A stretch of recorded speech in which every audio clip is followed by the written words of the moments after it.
ความอายตายต้องไว้บ้าซะแล้วน้องโอ้ยงามฮอดเอ้กันหาน้องผู้ยินความอายตายพายุอยู่ซะแล้วคำ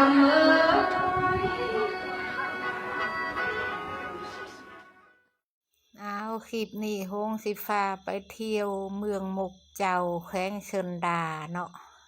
หรือว่าติ่งเชิญดาไปเบิ่งสวนสาไปกินร้องเบิ่งไปตามผู้ตามพานี่จะเป็นสวนสาสวนแจเมิดทุกวันทุกทีเลยเมืองอันนี้ยังงามบ่น้องเสือมือบ่หายอายเอ้ยเสือมีเท่าน้ำตาแล้วแลคำเอ้ย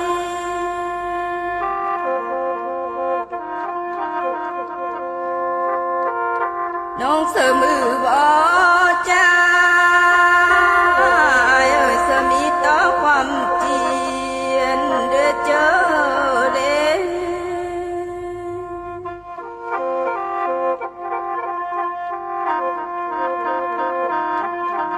อายเอ้ยเจียนอยู่ศพเปิดย่องบาเสียนแต่งอ้างนี่เด้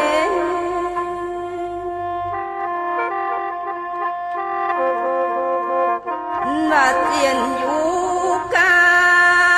งอายเอ้ยย่องบาน้ำแต่งใส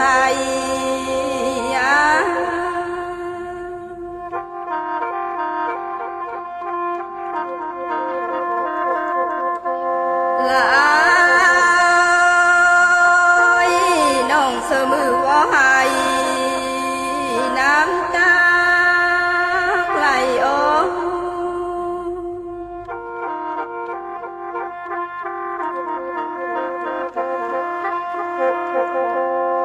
น้องผู้กะแต่น้อยนุ่งเสื้อตีนมนนะคะเมื่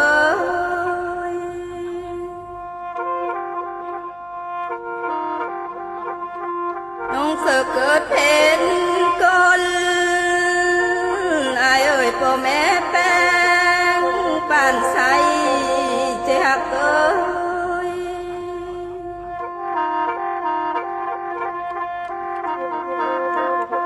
โอ้เลยปากตั้งให้เสือยานขอกาคำเมื่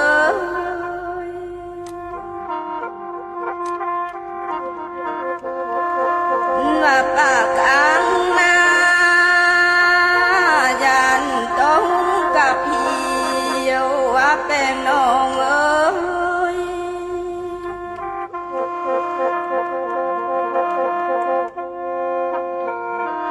ลาก็เลี้ยวเอ้ยป่าเสือกลางเป็นลา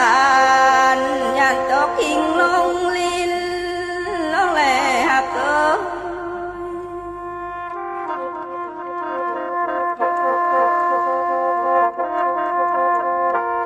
เป็นน้ำแมงมือลุนว่าเลยเป็นย้อนหุ่นพ่อแม่ลอกเจ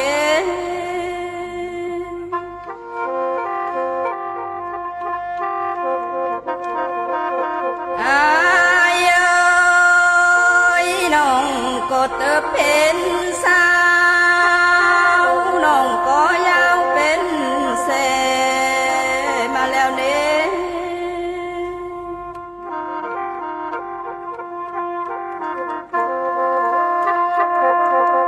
ว่าสาวสินสามอายเอ่ยสาวพี่แก่และแป้งเอ้ย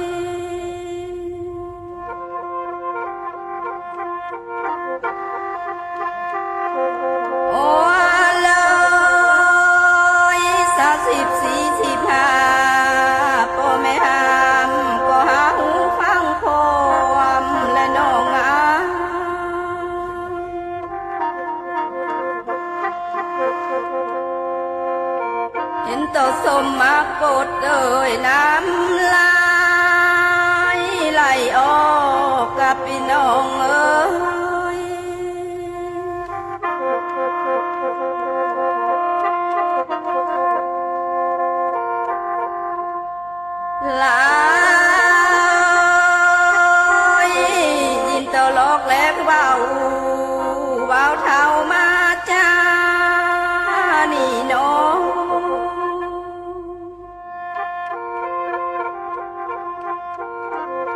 24เอ้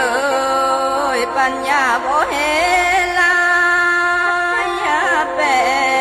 งน้องเอ้ย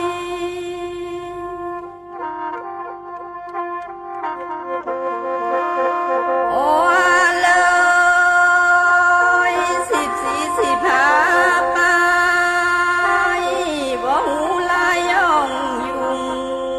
เลอเจ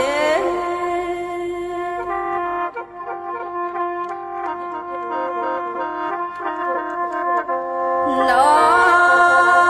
งก็ฟังความอายผู้เฮียงปาเมียมาเกย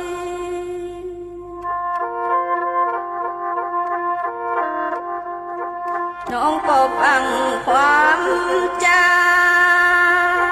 ผู้เฮียงว่าเมียเขา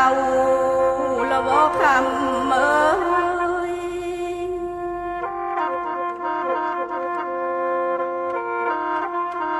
ลาคนลีเอ้ย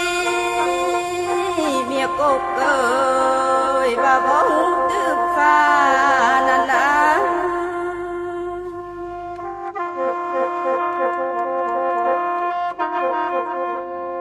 บ่ฮู้หาปาง่ายปาแรงต้องชาละบ่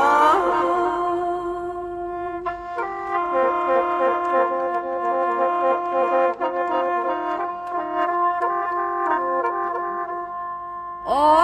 เลยน้องฟังความสมเฟยต่อหลายหอบคือนี่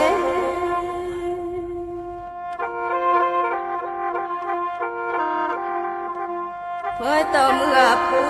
มอนปูฟ้าเอื้อนอายแป้งน้องเอ้ย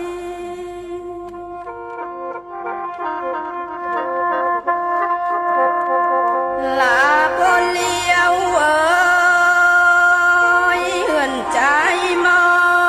งจวนเอาล้างเมื่อฟาดนั่นนะ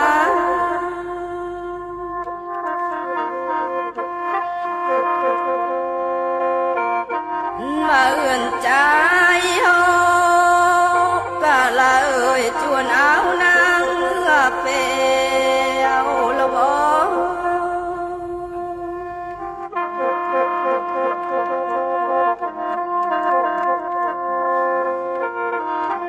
ลาเมื่อหอดแล้วแพ้วตกแพ้วปัดเป็นลาบสองคมเสียน้อง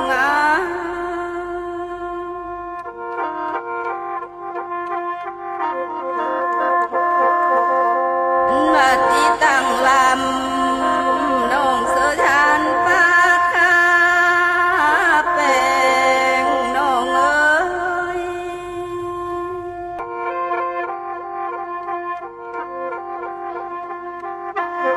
ว่าที่ทางไป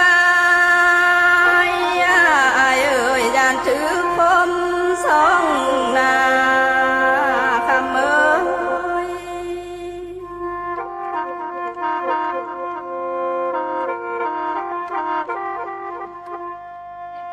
โอ้เล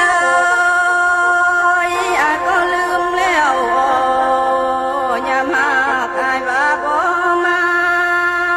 หักน้องเอ้ย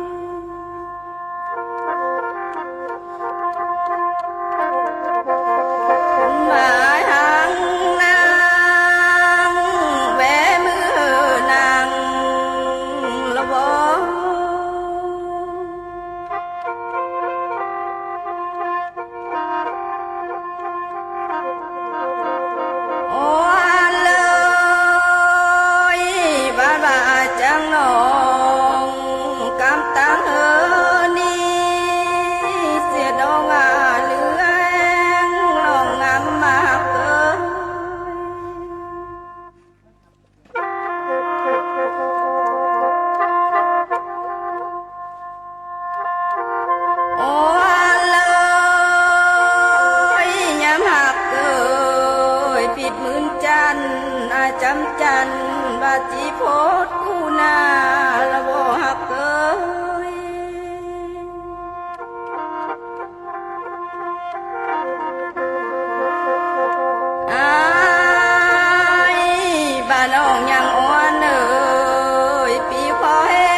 ลายสื่อปีนแพลายยองเดือเจอเยี่ยมเล่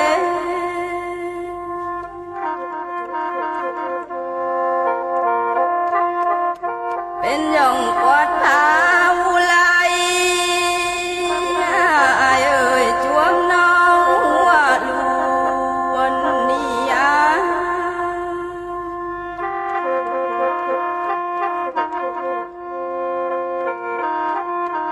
เยี่ยวลูนำแน่ว่าเลยคำเมย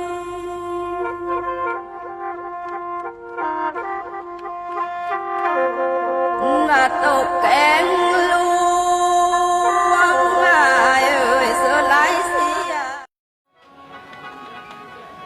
โอ้ลอยน้องผู้ยินความอายตายต้องไว้บาซะแล้วน้องอ่ะ โอ้ยงามหอดเอ้กันนะ น้องผู้ยินความอายตายพายุยอยู่ซะแล้วคำเอ้ย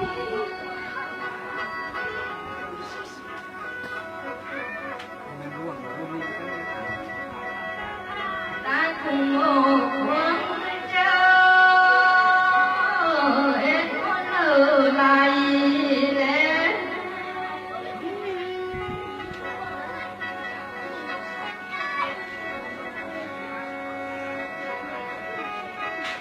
ai ơi cũng được bị hà đời ơi bài lớp hát đi nó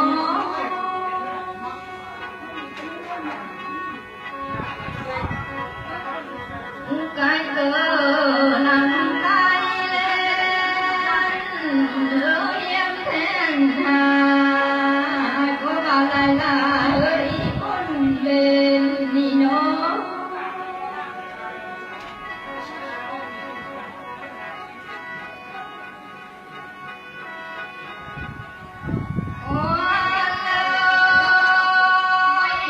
nó có nhắc lạiความมุกอายมาเอ็ดทั้งยาเดโน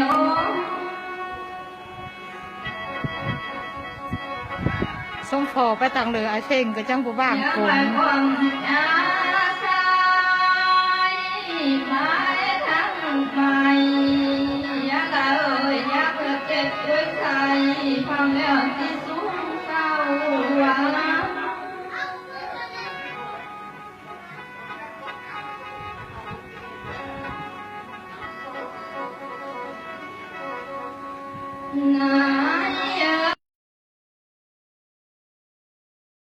ยอดซามันจะโปร่งอ่อนงา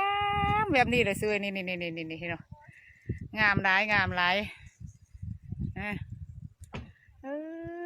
มันเป็นปอมผูปอมพ้าปอมผูเต็มแต่ยอดซาเลยเมืองอันนี้อ่ะนี่ปลาอันนั้นก็เมืองนั่นก็จ้องผูจ้องพ้ายอดซามัดหลดท้าอยู่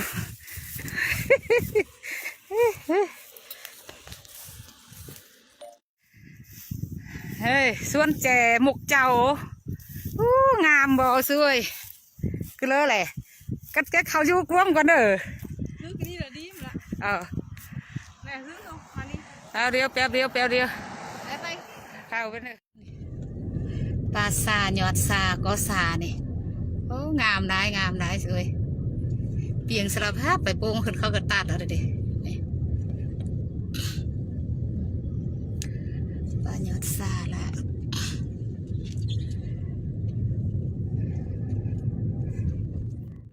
เมืองนี่จะเป็นเมืองหมกเจ้าเนาะเมืองหมกเจ้าของแข้งอย่างก่อนของติ่งอย่างก่อนเชิญลาติ่งเชิญลาแข้งชนดาเนี่ยเมืองอันนี้เขาจะปลูกเบอร์ซาบะอันป้าขนาดเบอร์เจเนาะไทยเฮาว่าเบอร์เจไทยสำเนื้อเฮาอ่ะนี่แต่ละปอมผูปอมฟ้าอันนี้เป็นปลาแจล่าเจซา hỏi xe ghép nhá. Đi cho nhanh nhá. ลาวเขาจะว่าซาอันนั้น Đỉnh rồi chi. แถวพงศดีเนาะเขาจะปลูกอันนี้นะ Mình xe từ Mộc Châu về Hà Nội đúng không? แถวพงศดีบ่แม่เป็นจอมพูเหมือนจอมสาลาก็งาม Tầm 30 phút nữa hoặc đến 30 phút đến 1 tiếng nữa có xe từ Mộc Châu về Hà Nội các bạn. มาฮอดแล้วก็มาถ่ายรูปกับเจ้าบ่าวเจ้าสาวเนาะงานร้องก็เยอะเติบอยู่แม่ออมแคมเฮือนเขาจะมีเรือนกว้างๆเขาจะจัดซื้อออมเฮือนเลยกว้างเติบอยู่หลังจากที่ว่าอันตอนคนหลายๆหั่นน่ะคอยถ่ายผัดแม่นลบคลิปซะเนาะก็เลยว่าบ่ได้เอามาลงคลิปนี่นะโอนก็หลายแท้หลายหว่าตอนนี้แม่นตอนนั่งกินข้าวเนาะกินข้าวแล้วแม่นเข้าเฮออันกินอันนม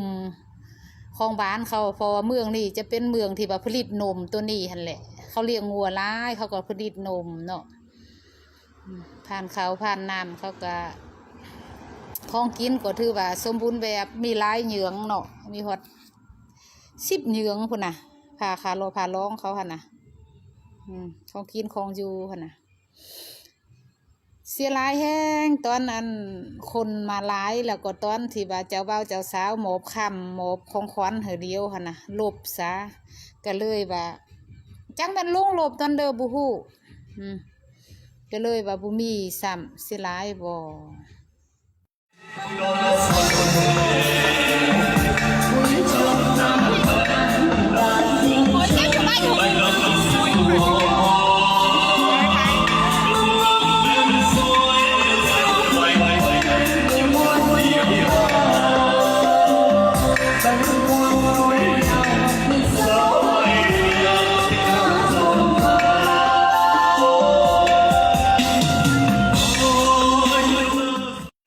tình cảm yêu thương tuyệt vời nhất trở về với dãy bàn tiệc mà gia đình họ nhà gái của chúng tôi đã chuẩn bị rất là chu đáo rồi để đón tiếp quý vị trong buổi sáng hôm nay. Và chia sẻ quý vị một chút rằng là chiếc xe hoa mang biển số hạnh phúc của phái đoàn họ Điền Trai.